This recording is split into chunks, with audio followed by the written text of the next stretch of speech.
this. This is the Secretary's Meritorious Award, which is a rare thing that we do here.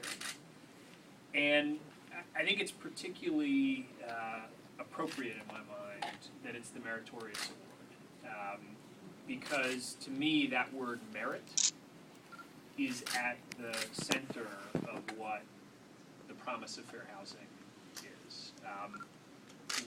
And I look around, I see American flags in many ways. The basic promise of America is that if you work hard, if you take your responsibility seriously, that no matter the color of your skin, where you come from, who you love, that you will have a chance to achieve your dreams in this country. That is what merit means, that we are a country based on merit. And I think it's only right that we stand in front of a picture of President Johnson signing the Fair Housing Act. It is one of the signal achievements of those early years of HUD. And the first thing I want to thank you for, John, is having made sure that we live up to that history and that promise of America, that this is a country built on merit. And you have always, from the first day I met you, felt that deep connection to the history and the mission of this place in the work that you're doing. You live up to it every day.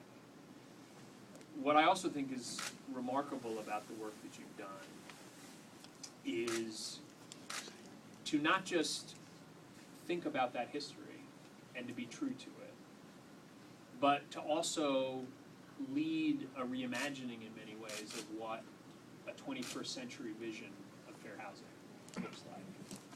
And whether that's the work that has been done on LGBT issues, of which I am enormously proud, having been, not on purpose, but having been the first cabinet secretary to support gay marriage.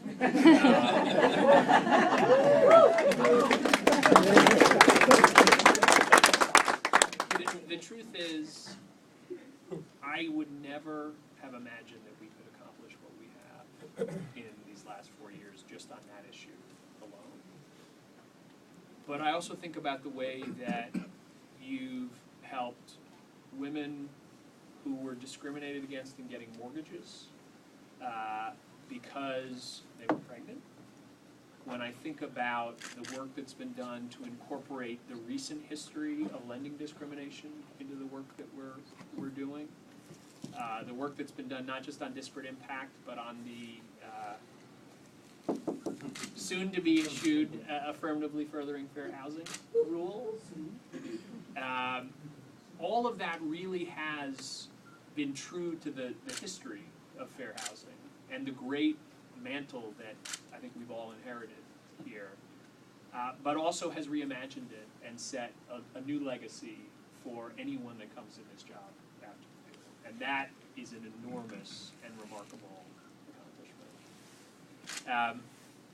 I would also say, and this really goes to something Maurice touched on, one of the things that will always stay with me, when you came here,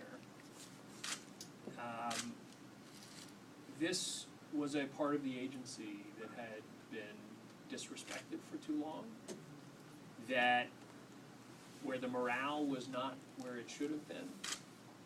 And one of the most important legacies you leave is to have made fair housing once again the true partner and exemplar that it should be in this agency. And whether it's on employee viewpoint survey results, in so many other ways, I see and feel a different hop in the step of fair housing employees around the country because you've been the leader.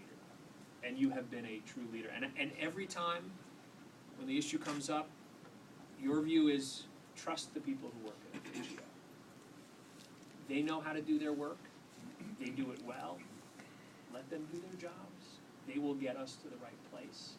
And that faith and focus that you had people of FHEO and the remarkable work they do. Even as you leave to go on to be a dean, that will remain.